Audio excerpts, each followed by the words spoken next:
Hi, I'm Jennifer Hintenberger, creator of Kettle Camp. Today I would like to show you how to do double bell swings. They can be performed both inside or outside of the legs. A lot of the same principles are considered in this movement as are in the single bell swing, so your regular kettlebell swings. I did post a video on that, so you can check that out for more details.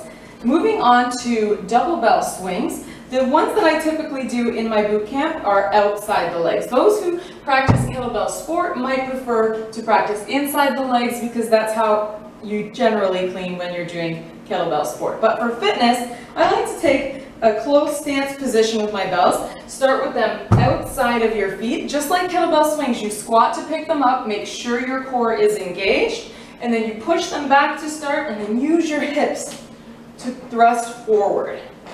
So I'll show you this from the side as well. And once again, same tips, always practice body weight before picking up your bells. Same tips as the basic kettlebell swing using one kettlebell.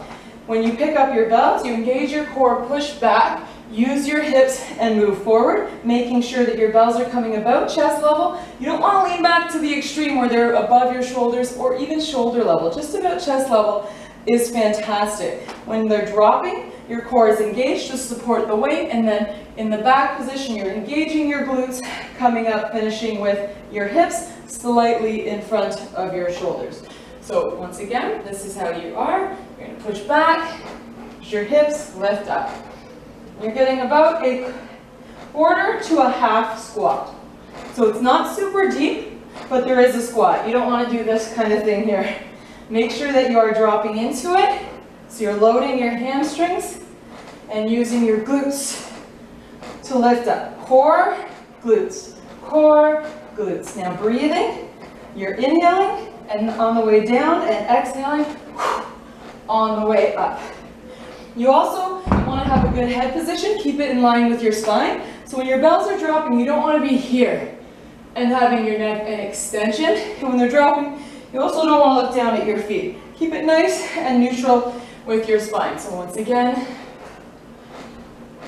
this would be a safe head position so that you're not straining your neck. You don't want to be straining your neck, so that's affected by where you're looking. You don't want to be having overly using your traps by shrugging your shoulders up. Keep them relaxed. You want your back safe, and that's why you're engaging your core on the drop, squeezing your glutes on the upward face. Now I will show you inside the legs in case you want to try those. For those, I recommend your hand position also being palms facing the body. So like this, now like this. Same idea, you go to pick your bells up, push them back, use your hips, and come forward.